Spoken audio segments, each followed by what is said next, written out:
கொடுமையை கண்டவன் கண்ணை இழந்தான், அதை கோபித்து தடுத்தவன் சொல்லை இழந்தான். கொடுமையை கண்டவன் கண்ணை இழந்தான், அதை கோபித்து தடுத்தவன் சொல்லை இழந்தான். இரக்கத்தை நினைத்தவன் பொன்னை இழந்தான்.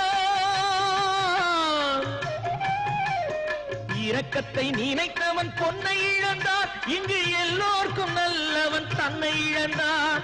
எல்லோர்க்கும் நல்லவன் தன்னை இழந்தான்.